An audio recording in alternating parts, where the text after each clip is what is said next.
it curious. I mean, in my unit do it is so mysterious. Furious, all of my people is serious.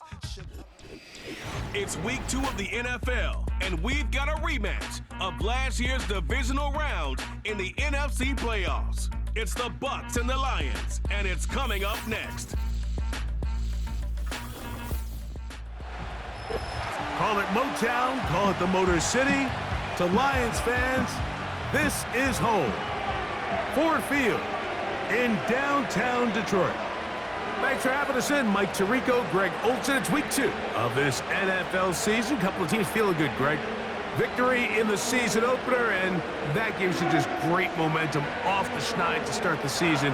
Now, what's ahead for these guys? Going into week 1 was always kind of an interesting deal, Mike, and I always felt as a player, you prepare months for week 1, and then you prepare 7 days for week 2. It's kind of a very interesting thing, and here you have both teams 1-0, gotten off to a great start.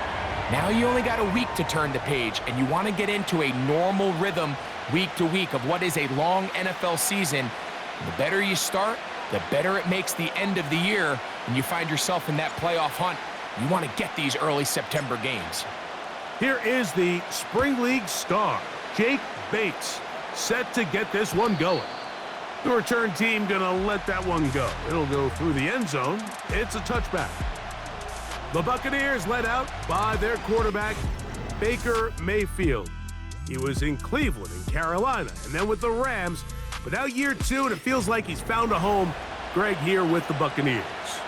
One of the best parts of the week, Mike, is when we have an opportunity to sit down and visit with these guys during the production meetings. And the thing that we both came away with was, while he was happy with the overall performance of his team a week ago, you could tell that lone interception left a bit of a bad taste in his mouth. He called that errant pass unacceptable. He doesn't plan on having too many of those in this one, and look for him to be a little bit more careful with the ball as he tries to get his team to another victory here today.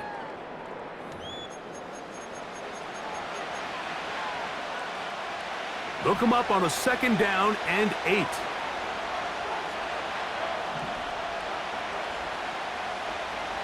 Here comes Otten in motion. Throwing on 2nd down, Mayfield. A throw left side, but it's going to wind up incomplete. Chris Godwin, the receiver he was looking for, and it's going to be 3rd down. With that, why don't we take a look at the draft class from 2024. This was the year of offense, at least in terms of the first round. Only 9 defensive players taken the entire first round, none until the 15th pick. These guys feel like they got some great value in adding a versatile defender. And they will bring him down on the other side of midfield.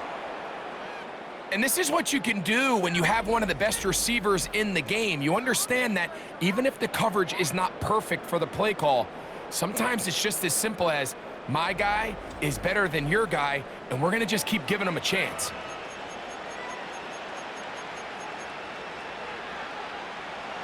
They'll come up here, 1st and 10. Baker going to hand it to White.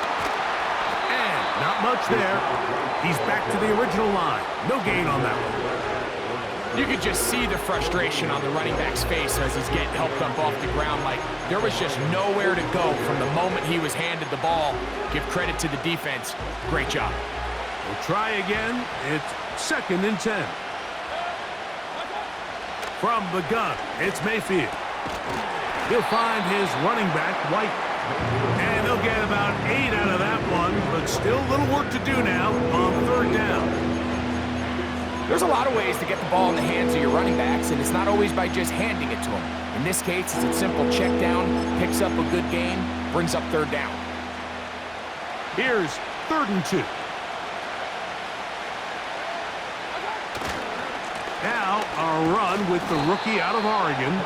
A good run there to the 34-yard line. That is a 1st down. Nothing real fancy about this call here, Mike, right? In this 3rd and short, just get the ball to your running back, make sure he has enough space to pick up the 1st down, and they're able to convert. On 1st down is Mayfield. Now he'll run it. taking advantage of the room to run. A gain of 19 on the scramble.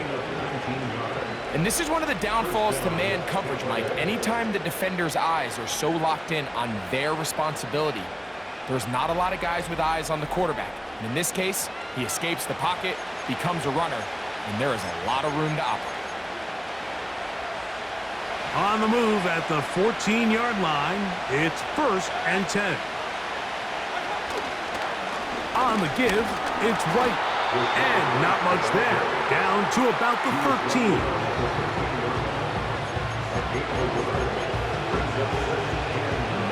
Here's a 2nd and 9.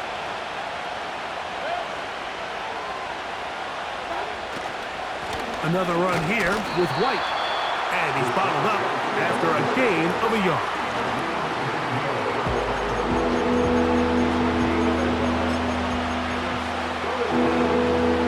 Play 10 of this opening drive. And here's 3rd down. They send Godwin in motion.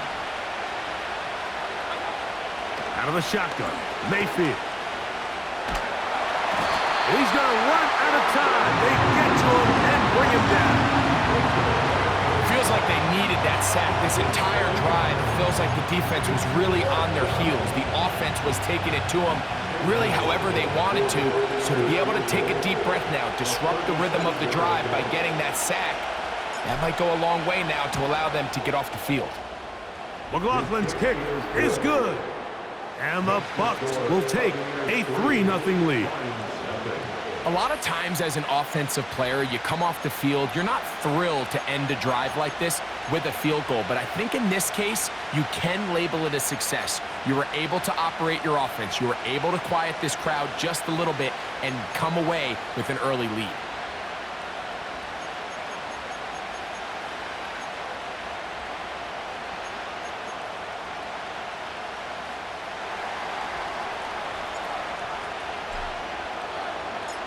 Points on that opening drive. We'll see the response as the kick's away.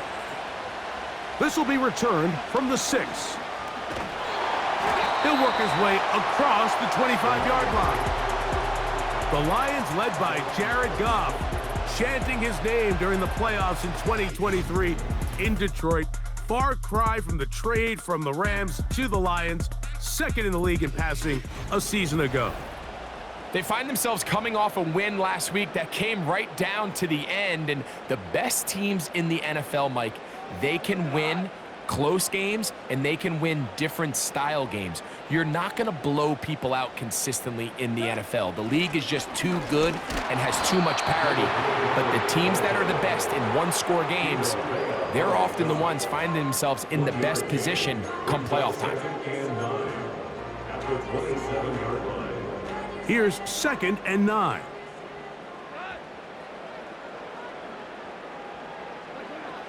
From the gun, it's Goff. He's got Laporta open on the left side. Well, he's brought down. That pass is going to pick up 4 and bring up 3rd down. Really nice job there defensively, playing the integrity of that zone defense so well.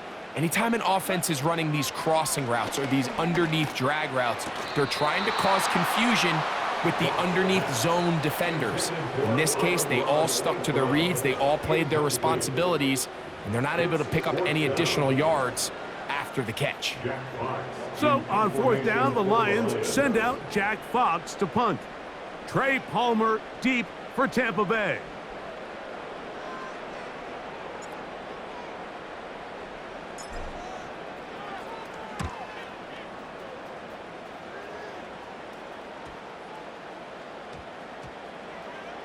And this is going to set up a long field ahead. Backed up as it is touchdown inside the 10. The Buccaneers offense ready now for their 2nd drive. We'll see how they want to attack things here. Backed up deep in their own end. It's 1st and 10. The drive begins with a run by White. And he'll work forward for about 3. It's 2nd down. There you get a look at his numbers on the ground a week ago as a part of their victory.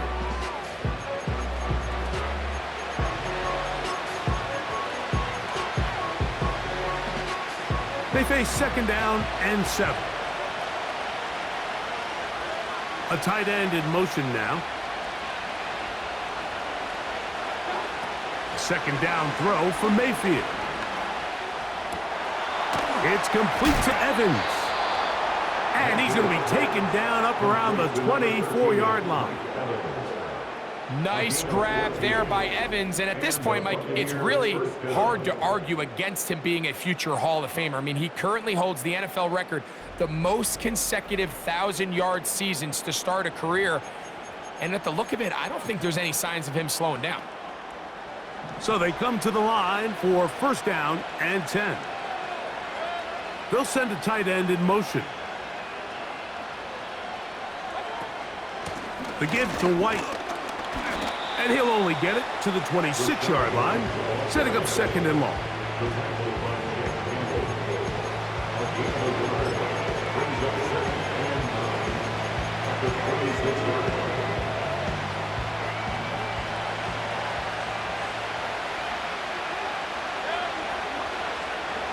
To throw is Mayfield.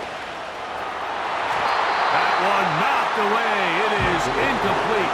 Very good job defensively. Stayed right with him, and will bring up third down.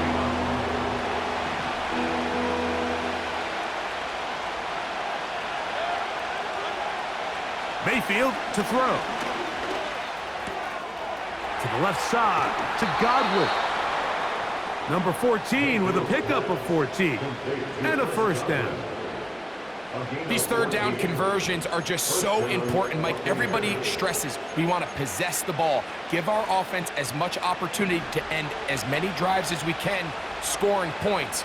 So if you want to stay on the field, you better be good on third down. He'll air one out for Palmer. And that is incomplete. His offense is doing everything they can to quiet this crowd, and even though they missed on that long attempt, at least it sets the tone that they're going to continue to attack. If they can come up with a completion on one of those downfield passes, it's going to go a long way to settling themselves into this game. And he'll be marked down at the 45-yard line. Every once in a while, it just comes down to you need somebody in the huddle to just make a play, and it wasn't a whole lot fancy here. The quarterback just dumps the ball down, a quick underneath completion, and then really it's the yards after catch that did the rest, and that's what it takes. You're not always going to have the perfect play. You're not always going to dial up the perfect play against the perfect look. Sometimes players need to make plays, and that was a good one there. And he finds a little bit of space. He'll take this forward for a gain of 4. Here's a 2nd and 6. They'll go again here with Irvin. And he'll be brought down right around the 40. Jack Campbell, the former first-round pick, there to wrap him up.